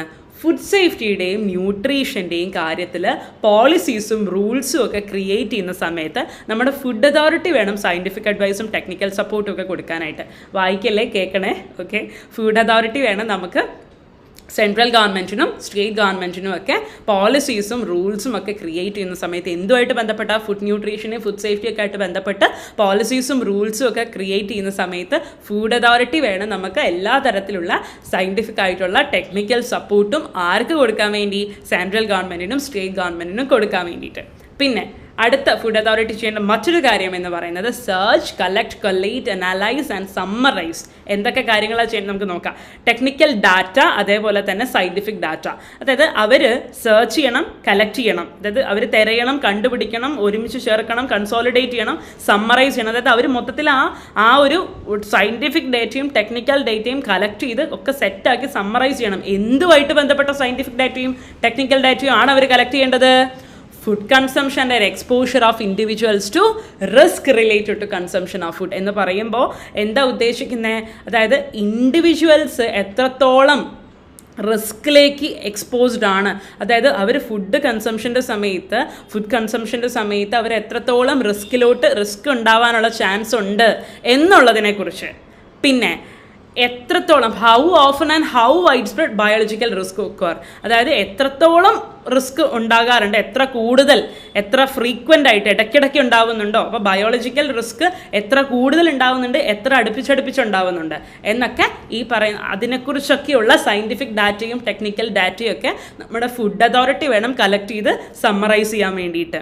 ഓക്കെ, അതേപോലെ തന്നെ ഫുഡിൻ്റെ അകത്തുള്ള കണ്ടാമിനൻസിനെ കുറിച്ചുള്ള സയൻറ്റിഫിക് ഡേറ്റ, ടെക്നിക്കൽ ഡേറ്റ, അതേപോലെ തന്നെ പല കണ്ടാമിനൻസിൻ്റെയും റെസിഡ്യൂസിനെ കുറിച്ചുള്ള scientific data, technical data. Complicated ആവുന്നുണ്ടോ പറയുന്നത്? എനിക്ക് മാക്സിമം സിമ്പിളായിട്ട് പറയാൻ നോക്കുന്നുണ്ട്, എന്നാലും എക്സ്പ്ലെയിൻ ചെയ്യുമ്പോൾ എനിക്ക് ചിലപ്പോൾ ഇത് കോംപ്ലിക്കേറ്റഡ് ആണോ എന്ന് തോന്നുകയാണ്. അപ്പോൾ നമ്മളിത് നിങ്ങൾ ഓരോരോ പോയിന്റ് ഡിഫറെൻ്റ് ആയിട്ട് ഓർത്ത് വെച്ചാൽ മതി കേട്ടോ. ഞാൻ ഈ സെൻറ്റൻസസും മാക്സിമം സിംപ്ലിഫൈ ചെയ്തിട്ടുണ്ട്. അപ്പോൾ ഇനിയും നമ്മളത് കളഞ്ഞു കഴിഞ്ഞാൽ അതിനകത്തുള്ള ആ ഒരു അങ്ങോട്ട് പോകും. അപ്പോൾ ചിലപ്പോൾ ഇതങ്ങ് പോകുമെന്ന് കരുതിയിട്ടാണ്. ഓക്കെ, ഞാൻ റിവൈസ് ചെയ്യുമ്പോൾ നിങ്ങൾ ശ്രദ്ധിച്ചിരുന്നാൽ മതി. മാക്സിമം സിമ്പിളായിട്ടാണ് പറയണത് കേട്ടോ. പിന്നെ അടുത്തൊരു കാര്യം, technical data and scientific data. അപ്പോൾ നമ്മളിപ്പോൾ പറയുന്നത് ഈ ഫുഡ് അതോറിറ്റി എന്ത് ചെയ്യണം? സയൻറ്റിഫിക് സപ്പോർട്ടും ടെക്നിക്കൽ സപ്പോർട്ടും സെൻട്രൽ ഗവൺമെൻറ്റിന് കൊടുക്കണം എന്ന് പറഞ്ഞു. സെൻട്രൽ ഗവൺമെൻറ്റിന് കൊടുത്താൽ മാത്രം പോരാ, വേറെ കുറച്ച് സയൻറ്റിഫിക് ഡാറ്റയും ടെക്നിക്കൽ ഡാറ്റയും ഈ ഫുഡ് അതോറിറ്റി കളക്ട് ചെയ്ത് സെർച്ച് ചെയ്ത് സമ്മറൈസ് ചെയ്യണം. ആ സയൻറ്റിഫിക് ഡാറ്റയും ടെക്നിക്കൽ ഡാറ്റയും എന്തൊക്കെയായിട്ട് ബന്ധപ്പെട്ടുള്ളതാണ്, അതാണ് നമ്മളിപ്പോൾ പറയുന്നത്. അതാണ് ഫുഡ് കൺസംഷനായിട്ട് ബന്ധപ്പെട്ട് റിസ്കിൻ്റെ കാര്യം, ഫുഡിനകത്തുള്ള കണ്ടാമിനൻസിൻ്റെ scientific and technical data, various കണ്ടാമിനൻസിൻ്റെ റെസിഡ്യൂസിൻ്റെ ടെക്നിക്കൽ ഡേറ്റ, സയൻറ്റിഫിക് ഡേറ്റ, അതേപോലെ തന്നെ എമേർജിങ് റിസ്ക്, ഉയർന്നു വരുന്ന റിസ്ക്, ഇനി എത്രത്തോളം റിസ്ക് വരുന്നുണ്ട് അതിനെക്കുറിച്ചുള്ള, അതായത് ഇപ്പം ഓൾറെഡി വന്ന റിസ്ക് മാത്രമല്ല, ഇനിയിപ്പം വന്നുകൊണ്ടിരിക്കുന്ന, ഇപ്പം നിലവിൽ ഉദിച്ചുകൊണ്ടിരിക്കുന്ന റിസ്കുകൾ എന്തൊക്കെയാണ് അതിനെക്കുറിച്ചുള്ള സയൻറ്റിഫിക് ഡേറ്റയും ടെക്നിക്കൽ ഡേറ്റയും നമ്മുടെ ഫുഡ് അതോറിറ്റി വേണം കണ്ടുപിടിച്ച് കളക്ട് ചെയ്ത് സമ്മറൈസ് ചെയ്തൊക്കെ പരിപാടിയൊക്കെ ചെയ്യാനായിട്ട്. പിന്നെ റാപ്പിഡ് അലേർട്ട് സിസ്റ്റത്തിൻ്റെ ഇൻട്രൊഡക്ഷൻ, അതായത് ഇപ്പം എന്തെങ്കിലും ഒരു റിസ്ക് വന്നു, ഒരു ഡേഞ്ചർ വന്നു, അത് പെട്ടെന്ന് തന്നെ നമ്മൾ പബ്ലിക്കിലേക്കും അല്ലെങ്കിൽ ഈ പറയുന്ന ഫുഡ് അതോറിറ്റീസിലേക്കും മറ്റ് എൻഫോഴ്സ്മെൻറ്റ് ഏജൻസികളിലേക്കൊക്കെ നമ്മൾ അറിയിക്കണം അല്ലേ. കൃത്യമായിട്ട് റാപ്പിഡ് അലേർട്ട് സിസ്റ്റമാണ് അതായത് ഒരു ഡേഞ്ചർ ഉണ്ടാവുന്നതിന് മുന്നേ നമ്മൾ പെട്ടെന്ന് തന്നെ കാര്യങ്ങൾ തീർപ്പാക്കണം. അപ്പോൾ അതിനുള്ള ആ ഒരു റാപ്പിഡ് അലേർട്ട് സിസ്റ്റത്തിൻ്റെ ഇൻട്രൊഡക്ഷനും ആരുടെ പരിപാടിയാണ്? ആ ഇൻട്രൊഡക്ഷനായിട്ട് ബന്ധപ്പെട്ടിട്ടുള്ള സയൻറ്റിഫിക്കൽ ഡാറ്റ കളക്ഷൻ അല്ലെങ്കിൽ ടെക്നിക്കൽ ഡാറ്റ കളക്ഷനൊക്കെ ഫുഡ് അതോറിറ്റിയുടെ പരിപാടിയാണ്. ഓക്കെ, പിന്നെ ഫുഡ് അതോറിറ്റി ചെയ്യേണ്ട മറ്റൊരു കാര്യം എന്താണ്? ഈ റിസ്ക് അസസ് ചെയ്യാനായിട്ട് എത്രത്തോളം റിസ്ക് ഉണ്ടാകും, കേട്ടാൽ മതിയേ, വായിച്ചാൽ കോംപ്ലിക്കേറ്റഡ് ആകും ചിലപ്പോൾ, കേട്ടാൽ മതി. റിസ്ക് എത്രത്തോളം ഉണ്ടാകും എന്നുള്ളതിനെക്കുറിച്ച് അതായത് ആ റിസ്ക് എത്രത്തോളം ഉണ്ടാകുമെന്ന് കണ്ടുപിടിക്കാനുള്ള ആ വഴികൾ കണ്ടെത്താനും ആ വഴികൾ എന്തൊക്കെയാണെന്ന് നോക്കാനും ആയിട്ടുള്ള എല്ലാ പരിപാടികളും അതിനെ എൻകറേജ് ചെയ്യുക, ഓർഗനൈസ് ചെയ്യുക, എല്ലാ ഇൻസ്ട്രക്ഷൻസും കൊടുക്കുക. അതേപോലെ തന്നെ ഹെൽത്തിനെ കുറിച്ചും ന്യൂട്രീഷനെ കുറിച്ചുള്ള റിസ്കുകൾ സെൻട്രൽ ഗവൺമെൻറ്റിനും സ്റ്റേറ്റ് ഗവൺമെൻറ്റിനും ഫുഡ് സേഫ്റ്റി കമ്മീഷണറിനും ഒക്കെ അറിയിപ്പ് കൊടുക്കണം. ആര്? നമ്മുടെ ഫുഡ് അതോറിറ്റി. ഓക്കെ, അപ്പോൾ ഇതൊക്കെയാണ്. പിന്നെ ഒരു കാര്യം കൂടിയുണ്ട്, നമ്മളിപ്പം പറഞ്ഞു വന്നതിൻ്റെ ഓർഡർ നിങ്ങൾ മറന്നു പോരുത്. ഒന്ന്, റെഗുലേറ്റ് ആൻഡ് മോണിറ്റർ ആ കാര്യങ്ങൾ. പിന്നെ രണ്ടാമത്, റെഗുലേഷൻസിലൂടെ സ്പെസിഫൈ ചെയ്യേണ്ട ഒരു 9 കാര്യങ്ങൾ നമ്മൾ പറഞ്ഞിട്ടുണ്ട്. പിന്നെ നമ്മൾ പറഞ്ഞു ഫുഡ് അതോറിറ്റി ഷാൾ ഓൾസോ എന്ന് പറഞ്ഞിട്ട് നമ്മൾ കുറച്ച് സയൻറ്റിഫിക്കൽ ടെക്നിക്കൽ സപ്പോർട്ടിൻ്റെ കാര്യം പറഞ്ഞത് സെൻട്രൽ ഗവൺമെൻറ്റിന് കൊടുക്കണം. അതേപോലെ തന്നെ കുറച്ച് സയൻറ്റിഫിക് ടെക്നിക്കൽ ഡാറ്റ നമ്മളിപ്പോൾ പറഞ്ഞ കുറച്ച് കാര്യങ്ങൾക്ക് വേണ്ടിയിട്ട് അവർ കളക്ട് ചെയ്യണം, സെർച്ച് ചെയ്യണം. പിന്നെ emerging risk, rapid alert system, പിന്നെ നമ്മൾ പറഞ്ഞു എങ്ങനെയാണ് റിസ്ക് അസസ് ചെയ്യാനുള്ള കുറച്ച് വഴികൾ കണ്ടുപിടിക്കുക. ആ വഴികൾ കണ്ടുപിടിക്കാനായിട്ടുള്ള എല്ലാ ഇൻസ്ട്രക്ഷനും പ്രൊവൈഡ് ചെയ്യുക. അതേപോലെ തന്നെ ന്യൂട്രീഷൻ റിസ്കിനെ കുറിച്ചും ഹെൽത്ത് റിസ്കിനെ കുറിച്ചും ഒക്കെ central government, state government, food safety കമ്മീഷണർക്കൊക്കെ അറിയിപ്പ് കൊടുക്കുക, കാര്യങ്ങൾ പറഞ്ഞു. പിന്നെ 2 കാര്യങ്ങൾ, സയൻറ്റിഫിക് ആൻഡ് ടെക്നിക്കൽ ഹെൽപ്പ് ആർക്ക് കൊടുക്കണം? സെൻട്രലിനും സ്റ്റേറ്റ് ഗവൺമെൻറ്റിനും കൊടുക്കണം. അതായത് പെട്ടെന്ന് എന്തെങ്കിലും എമർജൻസി വന്നാൽ, പെട്ടെന്നൊരു ഫുഡ് സേഫ്റ്റി എമർജൻസി വരികയാണ്, അപ്പോൾ അതിന് അങ്ങനെ ഒരു സംഭവം വന്നു കഴിഞ്ഞാൽ എല്ലാ സയൻറ്റിഫിക് ആയിട്ടുള്ള ടെക്നിക്കൽ ഹെൽപ്പും നമ്മുടെ സംസ്ഥാന ഗവൺമെൻറ്റിനും കേന്ദ്ര ഗവൺമെൻറ്റിനും കൊടുക്കണം. അതേപോലെ തന്നെ പെട്ടെന്ന് ഒരു എമർജൻസി വന്നു കഴിഞ്ഞാൽ എങ്ങനെയാണ് ഹാൻഡിൽ ചെയ്യുക എന്നുള്ളതിനെക്കുറിച്ചുള്ള പ്ലാന്, അല്ലെങ്കിൽ ഇപ്പോൾ നമ്മളൊരു എമർജൻസിയിലാണ് നിൽക്കുന്നത് അതിനുള്ളൊരു പ്ലാന് കൊടുക്കുക. അതേപോലെ തന്നെ എപ്പോഴും ഒരു ക്രൈസിസ് ടീം ഉണ്ടാവും. ഇപ്പോൾ സെൻട്രൽ ഗവൺമെൻറ് ഭാഗത്തു നിന്നാണെങ്കിലും സ്റ്റേറ്റ് ഗവൺമെൻറ് ഭാഗത്തു നിന്നാണെങ്കിലും ആ ഒരു ഡേഞ്ചർ വരുന്നതിന് സമയത്ത് നമ്മളതിനെ ഹെൽപ്പ് ചെയ്യാനുള്ളൊരു ക്രൈസിസ് ടീം ഉണ്ടാവും. അവരുമായിട്ട് ക്ലോസ്ലി വർക്ക് ചെയ്ത് ആ പ്രശ്നം ഉടൻ പരിഹരിക്കുക എന്നുള്ളതാണ്. പിന്നെ അതേപോലെ തന്നെ സയൻറ്റിഫിക് ആയിട്ടും ടെക്നിക്കലായിട്ടും കോപ്പറേറ്റ് ചെയ്യാനുള്ള ഓർഗനൈസേഷൻസിൻ്റെ നെറ്റ്വർക്ക് സെറ്റപ്പ് ചെയ്യണം. അതായത് അങ്ങനെയുള്ള ഓർഗനൈസേഷൻസ് നമ്മൾ സെറ്റപ്പ് ചെയ്യണം. പെട്ടെന്ന് വന്നു കഴിഞ്ഞാലോ അല്ലെങ്കിൽ സയൻറ്റിഫിക് ആയിട്ട് നമുക്ക് ആവശ്യങ്ങൾക്ക് വേണ്ടിയിട്ടോ ഒക്കെയുള്ള ഓർഗനൈസേഷൻസ് സെറ്റപ്പ് ചെയ്യണം. ആ ഓർഗനൈസേഷൻസ് സെറ്റപ്പ് ചെയ്യുക എന്നുള്ളത് എന്തൊക്കെ പെടും? ഓർഗനൈസേഷൻ സെറ്റപ്പ് ചെയ്യുക എന്ന് പറയുമ്പോൾ അതിനകത്ത് എന്തൊക്കെ ആക്ടിവിറ്റീസ് പെടും? കോർഡിനേറ്റിംഗ് ആക്ടിവിറ്റീസ്, ഇൻഫർമേഷൻ ഷെയർ ചെയ്യുക, അതേപോലെ തന്നെ പുതിയ പ്രൊജക്റ്റ് കാര്യങ്ങളൊക്കെ വർക്ക് ചെയ്യുക. അപ്പോൾ പ്രൊജക്റ്റ് എന്നൊക്കെ പറയുമ്പോൾ നിരവധി പ്രൊജക്റ്റ് ഉണ്ടാവും. ഇപ്പം നമ്മൾ റിസ്ക് അനലൈസ് ചെയ്യാനോ അല്ലെങ്കിൽ എമർജൻസി വന്നു അതിനെ തുരത്താനായിട്ട്, അല്ലെങ്കിൽ ഒരു പ്രശ്നം ഇങ്ങനെ വന്നുകൊണ്ടിരിക്കുകയാണ് അതിനെ ഒഴിവാക്കാനായിട്ട്, അപ്പോൾ അങ്ങനെയൊക്കെയുള്ള പ്രൊജക്ട്സ് ഉണ്ടാകും. അപ്പോൾ അതിനകത്തൊക്കെ വർക്ക് ചെയ്യാനായിട്ട് ഈ ഗ്രൂപ്പ്സ് നമുക്ക് വേണം. സയൻറ്റിഫിക്കൽ നോളജുള്ള, ടെക്നിക്കൽ നോളജുള്ള ആൾക്കാർ വേണം. അങ്ങനെ ഫുഡ് അതോറിറ്റിയുടെ റെസ്പോൺസിബിലിറ്റി ആയിട്ട് ബന്ധപ്പെട്ടിട്ടുള്ള എല്ലാ കാര്യങ്ങൾക്കും അല്ലെങ്കിൽ അതിനെ ഹെൽപ്പ് ചെയ്യാനായിട്ടുള്ള കുറേ ഗ്രൂപ്പ്സ്, കാര്യങ്ങൾ, നെറ്റ്വർക്കിംഗ് ഒക്കെ അവിടെ ബിൽഡാവണം. അതേപോലെ തന്നെ സെൻട്രൽ ഗവൺമെൻറ്റും സ്റ്റേറ്റ് ഗവൺമെൻറ്റിനും ഇൻ്റർനാഷണൽ ഓർഗനൈസേഷൻസുമായിട്ടൊരു കോർഡിനേഷൻ വേണ്ടിയുള്ള എല്ലാ സയൻറ്റിഫിക് ആൻഡ് ടെക്നിക്കൽ അസിസ്റ്റൻസും ഫുഡ് അതോറിറ്റി പ്രൊവൈഡ് ചെയ്യണം. അതായത് സെൻട്രൽ ഗവൺമെൻറ്റിനും സ്റ്റേറ്റ് ഗവൺമെൻറ്റിനും ഉള്ള എല്ലാ സയൻറ്റിഫിക് ആൻഡ് ടെക്നിക്കൽ അസിസ്റ്റൻസും ആര് കൊടുക്കണം? നമ്മുടെ ഫുഡ് അതോറിറ്റി കൊടുക്കണം. For what? For the cooperation or consistency with international organizations. പിന്നെ പബ്ലിക്കിനും കൺസ്യൂമേഴ്സിനും മറ്റ് ഇൻട്രസ്റ്റഡ് പാർട്ടീസിനും പഞ്ചായത്തിൻ്റെ എല്ലാ ലെവലിലുള്ള പഞ്ചായത്തുകൾക്കും റാപ്പിഡായിട്ടുള്ള, റിലയബിളായിട്ടുള്ള ഇൻഫർമേഷൻ പ്രോപ്പർ മെത്തേഡിലൂടെ പോകണം. അതായത് ഇപ്പോൾ നമുക്കറിയാം ഇൻഫോംഡ് ആയിട്ട് വേണം നമ്മൾ കഴിക്കാനായിട്ട്. ഇപ്പോൾ പബ്ലിക് ആണെങ്കിലും കൺസ്യൂമേഴ്സ് ആണെങ്കിലും ഇതുമായിട്ട് ബന്ധപ്പെട്ട കൺസേൺ ഉള്ള എല്ലാ പാർട്ടീസിനും പഞ്ചായത്ത് ലെവലിലുള്ള ആൾക്കാരും നമുക്ക് ഓരോ ഫുഡിനെ കുറിച്ചും അല്ലെങ്കിൽ ഫുഡിൻ്റെ പല ആസ്പെക്റ്റുകളെക്കുറിച്ചുള്ള ഇൻഫർമേഷൻ കൃത്യമായിട്ട് പോകണം. അപ്രോപ്രിയേറ്റ് മെത്തേഡിലൂടെ, അപ്രോപ്രിയേറ്റ് മീൻസിലൂടെ പോകണം. പിന്നെ ഫുഡ് അതോറിറ്റി ചെയ്യേണ്ട മറ്റൊരു കാര്യം എന്ന് പറയുന്നത് ട്രെയിനിങ് പ്രോഗ്രാംസ്, ഫുഡ് സേഫ്റ്റിയും സ്റ്റാൻഡേർഡ്സുമായിട്ട് ബന്ധപ്പെട്ടിട്ടുള്ള ആളുകളെ അവർ ഡയറക്റ്റ്ലി ഇൻവോൾവ് ആണെങ്കിലും ഇൻഡയറക്റ്റ്ലി ഇൻവോൾവ് ആണെങ്കിലും, ഓപ്പറേറ്റേഴ്സ് ആയാലും എംപ്ലോയീസ് ആണെങ്കിലും മറ്റ് ആളുകൾക്കൊക്കെ ആണെങ്കിലും ഉള്ള ട്രെയിനിങ് പ്രോഗ്രാംസ്, ഫുഡിനെക്കുറിച്ചും ഫുഡ് സേഫ്റ്റിയെക്കുറിച്ചും ഫുഡ് സേഫ്റ്റി സ്റ്റാൻഡേർഡ്സിനെ കുറിച്ചും ഒക്കെയുള്ള ട്രെയിനിങ് പ്രോഗ്രാംസ് ആര് ഓഫർ ചെയ്യണം? ഫുഡ് അതോറിറ്റി ഓഫർ ചെയ്യണം. പിന്നെ അതേപോലെ തന്നെ സെൻട്രൽ ഗവൺമെൻറ് എന്തെങ്കിലും ടാസ്ക് കൊടുത്തിട്ടുണ്ടെങ്കിൽ ഈ പർട്ടിക്കുലർ ആക്ടിൻ്റെ അകത്തുള്ള കാര്യങ്ങൾ, ഇപ്പോൾ നമ്മൾ ആക്റ്റാണല്ലോ പഠിക്കുന്നത്, ഈ ആക്ടിൻ്റെ അകത്തുള്ള കാര്യങ്ങൾ നടപ്പിലാക്കുന്നതിൻ്റെ ഭാഗമായിട്ട് സെൻട്രൽ ഗവൺമെൻറ് എന്തെങ്കിലും ടാസ്ക് കൊടുത്തിട്ടുണ്ടെങ്കിൽ അത് ഫുഡ് അതോറിറ്റി ഏറ്റെടുത്ത് ചെയ്യണം.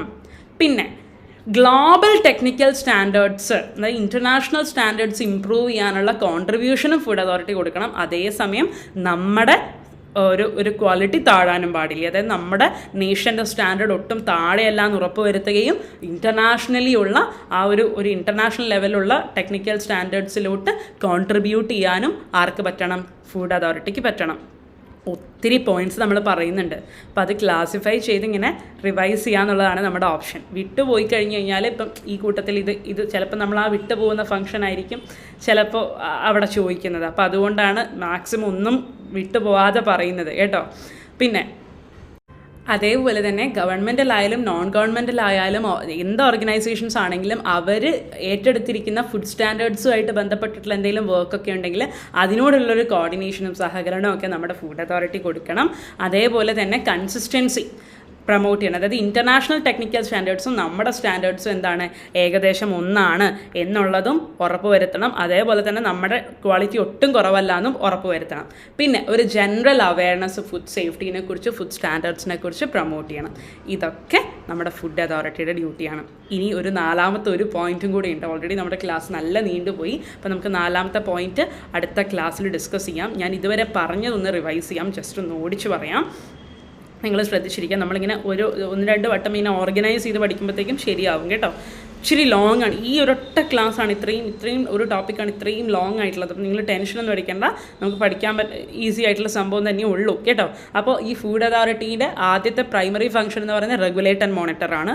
റെഗുലേറ്റ് ആൻഡ് മോണിറ്റർ എന്തൊക്കെ കാര്യങ്ങളാണ്? തുടക്കം തൊട്ട് ഒടുക്കം വരെയുള്ള സെല്ലിംഗ് ആൻഡ് ഇമ്പോർട്ട് വരെയുള്ള കാര്യങ്ങൾ റെഗുലേറ്റ് ആൻഡ് മോണിറ്റർ ചെയ്യണം. പിന്നെ ഫുഡ് അതോറിറ്റി റെഗുലേഷൻസിലൂടെ സ്പെസിഫൈ ചെയ്യേണ്ട കുറച്ച് കാര്യങ്ങളുണ്ട്. നമ്മൾ പറഞ്ഞു ലിമിറ്റുകൾ, സ്റ്റാൻഡേർഡും ഗൈഡ് ലൈൻസും അത് എൻഫോഴ്സ്ഡ് ആവുന്നുണ്ടെന്ന് ഉറപ്പ് വരുത്തണം. പിന്നെ അക്രഡിറ്റേഷൻ ഓഫ് ഓർഗനൈസേഷൻസിനെ കുറിച്ചുള്ള മെക്കാനിസം ഗൈഡ് ലൈന് കൊടുക്കണം. പ്രൊസീജിയർ ആൻഡ് എൻഫോഴ്സ്മെൻറ്റ്, ഇന്ത്യയിലേക്ക് ഇമ്പോർട്ട് ചെയ്യുന്ന ഫുഡിൻ്റെ ക്വാളിറ്റീനെ കുറിച്ച്, അതേപോലെ തന്നെ ലാബുകളുടെ അക്രഡിറ്റേഷൻ, പിന്നെ സാമ്പിളിംഗ് അനാലിസിസ്, എക്സ്ചേഞ്ച് ഓഫ് ഇൻഫർമേഷൻ്റെയൊക്കെ മെത്തേഡ്സ്, പിന്നെ നമ്മുടെ ഈ ആക്ട് പ്രോപ്പറായിട്ട് നടക്കുന്നുണ്ടോ എന്നൊക്കെ അറിയാനുള്ള സർവേകൾ, പിന്നെ ഫുഡ് ലേബലിങ്ങിൻ്റെ സ്റ്റാൻഡേർഡ്, അതേപോലെ തന്നെ റിസ്ക് അനാലിസിസ്, മാനേജ്മെൻറ്റ്, ഇതൊക്കെ റെഗുലേഷൻസ് വഴി ഫുഡ് അതോറിറ്റി ഉറപ്പുവരുത്തേണ്ട കാര്യങ്ങളാണ്. ഇനി മൂന്നാമത്തെ ഒരു വലിയ ഡ്യൂട്ടി ആയിട്ട് നമ്മൾ പറയുന്നത് ഫുഡ് അതോറിറ്റി വേറെ കുറച്ച് കാര്യങ്ങൾ ചെയ്യണം. എന്തൊക്കെയാണ്? ബേസിക്കലി സയൻറ്റിഫിക് ആയിട്ടുള്ള ടെക്നിക്കലായിട്ട് സപ്പോർട്ട് കൊടുക്കുക എന്നുള്ളതാണ്. അത് പലർക്കും കൊടുക്കാനുണ്ട്. സെൻട്രൽ ഗവൺമെൻറ്റും സ്റ്റേറ്റ് ഗവൺമെൻറ്റിനും കൊടുക്കാനുണ്ട്. അതേപോലെ തന്നെ ഫുഡ് കൺസംഷൻ, അതേപോലെ contaminants, residues, identification of emerging risk, rapid alert സിസ്റ്റത്തിനെ കുറിച്ചൊക്കെയുള്ള സയൻറ്റിഫിക് ഡേറ്റ, ടെക്നിക്കൽ ഡേറ്റ അവർ കളക്ട് ചെയ്ത് അവർ സമ്മറൈസ് ചെയ്ത് അതിനെക്കുറിച്ചുള്ള കൃത്യമായിട്ടുള്ള അറിയിപ്പുകൾ കാര്യങ്ങളൊക്കെ കൊടുക്കണം. അതേപോലെ തന്നെ റിസ്ക് മാനേജ് ചെയ്യാനുള്ള വഴികൾ, എത്രത്തോളം നമ്മൾ എഫക്റ്റീവായിട്ട് റിസ്ക് മാനേജ് ചെയ്യാൻ പറ്റും എന്നൊക്കെയുള്ളതിൻ്റെ വഴികൾ കണ്ടുപിടിക്കുക. അതിനെക്കുറിച്ച് സ്റ്റേറ്റ് ഗവൺമെൻറ്റിനെയും സെൻട്രൽ ഗവൺമെൻറ്റിനൊക്കെ അറിയിക്കുക എന്നുള്ള പരിപാടിയൊക്കെ ഫുഡ് അതോറിറ്റിക്കുണ്ട്. അതേപോലെ തന്നെ പെട്ടെന്നൊരു എമർജൻസി വന്നു കഴിഞ്ഞാലുള്ള കൊടുക്കാനുള്ള സയൻറ്റിഫിക് ഹെൽപ്പ്, ടെക്നിക്കൽ ഹെൽപ്പൊക്കെ ഫുഡ് അതോറിറ്റിയാണ് കൊടുക്കേണ്ടത്. അതേപോലെ തന്നെ സയൻറ്റിഫിക് കോപ്പറേഷൻ, മറ്റ് ഗ്രൂപ്പുകളുമായിട്ടൊരു നെറ്റ്വർക്കിംഗ് ഒക്കെ ഉണ്ടാക്കിയിട്ട് പെട്ടെന്ന് ആവശ്യം വന്നു കഴിഞ്ഞാൽ വർക്ക് ചെയ്യാൻ തയ്യാറായിട്ടുള്ള ഗ്രൂപ്പ് ഓഫ് ആൾക്കാരെ ഉണ്ടാക്കണം. അതേപോലെ തന്നെ സയൻറ്റിഫിക് ടെക്നിക്കൽ അസിസ്റ്റൻസ് ഗവൺമെൻറ്റിന് കൊടുക്കണം ഫോർ ഇംപ്രൂവിങ് കോപ്പറേഷൻ. മറ്റുള്ള ഇൻ്റർനാഷണൽ ഓർഗനൈസേഷൻസുമായിട്ടൊരു സഹകരണം ഉണ്ടാക്കാൻ വേണ്ടിയുള്ള എല്ലാ സയൻറ്റിഫിക് ടെക്നിക്കൽ സപ്പോർട്ട് കൊടുക്കണം. പിന്നെ പബ്ലിക്കിനും കൺസ്യൂമേഴ്സിനും ഇൻട്രസ്റ്റഡ് പാർട്ടീസിനും ഒക്കെ കൃത്യമായിട്ടുള്ള ഇൻഫർമേഷൻ കൊടുക്കണം. അതേപോലെ ട്രെയിനിങ് പ്രോഗ്രാംസ് ഓഫർ ചെയ്യണം. പിന്നെ എന്തെങ്കിലും ടാസ്കുകളൊക്കെ സെൻട്രൽ ഗവൺമെൻറ് ഏൽപ്പിച്ചിട്ടുണ്ടെങ്കിൽ കൃത്യമായിട്ട് ചെയ്യണം. ഗ്ലോബൽ ടെക്നിക്കൽ സ്റ്റാൻഡേർഡ്സിലോട്ട് കോൺട്രിബ്യൂട്ട് ചെയ്യണം. അതേപോലെ തന്നെ എഗ്രിമെൻറ്റ്സ് ഒക്കെ, നമ്മളും നിയമം അവരെ നിയമം ഒന്നാണെന്നുണ്ടെങ്കിൽ അത് അക്നോളജ് ചെയ്തുകൊണ്ട് എഗ്രിമെൻറ്റ് ക്രിയേറ്റ് ചെയ്യാം. പിന്നെ ഫുഡ് സ്റ്റാൻഡേർഡ്സ് എന്ത് ചെയ്യാം, ഫുഡ് സ്റ്റാൻഡേർഡ്സുമായിട്ട് ബന്ധപ്പെട്ടുള്ള അങ്ങനത്തെ എന്തെങ്കിലും വർക്കൊക്കെ ആരെങ്കിലും ഗവൺമെൻറ്റിലോ നോൺ ഗവൺമെൻറ്റൽ ഓർഗനൈസേഷൻസ് ഒക്കെ ഏറ്റെടുത്തിട്ടുണ്ടെങ്കിൽ അതിനോടുള്ള സഹകരണം നമ്മൾ കാണിക്കണം. അതേപോലെ തന്നെ നാഷണൽ ടെക്നിക്കൽ സ്റ്റാൻഡേർഡ്സും ഡൊമസ്റ്റിക് ഫുഡ് സ്റ്റാൻഡേർഡ്സും ഒക്കെ നമ്മൾ എന്ത് ചെയ്യണം, ഒരുമിച്ച് ഒരേ രീതിയിൽ പോകുന്നതാണ്. ഇത് രണ്ടും ഇങ്ങനെയല്ല ഇങ്ങനെയാണെന്ന് ഉറപ്പ് വരുത്തണം. നമ്മുടെ ഒട്ടും കുറവല്ല എന്ന് ഉറപ്പ് വരുത്തണം. പിന്നെ ഒരു ജനറൽ അവയർനെസ്, ഫുഡ് സേഫ്റ്റിയും സ്റ്റാൻഡേർഡ്സുമായിട്ട് ബന്ധപ്പെട്ടൊരു ജനറൽ അവയർനെസ് ക്രിയേറ്റ് ചെയ്യണം. ഓക്കെ, അപ്പോൾ ഇതാണ്. അപ്പോൾ ആദ്യം നമ്മൾ റെഗുലേറ്റ് പറഞ്ഞു, രണ്ടാമത് നമ്മൾ പറഞ്ഞത് ഒരു റെഗുലേഷൻസിലൂടെ സ്പെസിഫൈ ചെയ്യേണ്ട കുറച്ച് കാര്യമാണ്, മൂന്നാമത് നമ്മൾ മൊത്തത്തിലൊരു സയൻറ്റിഫിക് ടെക്നിക്കൽ സപ്പോർട്ടാണ് പറയുന്നത്. അത് ഒരുപാട് പേർക്ക് പല തലങ്ങളിൽ കൊടുക്കാനുണ്ട്. ആ കാര്യങ്ങളൊക്കെ കൊടുക്കണം. മൊത്തത്തിൽ എല്ലാ ഒരു കോർഡിനേഷനും, എല്ലാവരുമായിട്ടൊരു കോർഡിനേഷനൊക്കെ ഉറപ്പ് വരുത്തി സയൻറ്റിഫിക് ആയിട്ടുള്ള എന്താ പറയുക, ടെക്നിക്കൽ ആയിട്ടുള്ള ഡേറ്റ കളക്ഷനും, ഇനിയിപ്പം നമുക്ക് പറ്റില്ല എന്നുണ്ടെങ്കിൽ പുതിയ ഗ്രൂപ്പുകളെ ഉണ്ടാക്കലും, എല്ലാ പരിപാടിയും ഈ ഫുഡ് അതോറിറ്റിയുടെ ഭാഗമായിട്ട് വരുന്ന പരിപാടികളാണ്. ഓക്കെ, അപ്പം നമുക്ക് അടുത്ത ക്ലാസ്സിൽ ഇത് തീരും. അടുത്തത് കുഞ്ഞു പോയിൻ്റാണ്, ബട്ട് സ്റ്റിൽ ഒരുപാട് ലോങ് ആയതുകൊണ്ട് നമുക്ക് അടുത്ത ക്ലാസ്സിൽ പറയാതെ. ഓക്കെ, ശരി, താങ്ക് യു.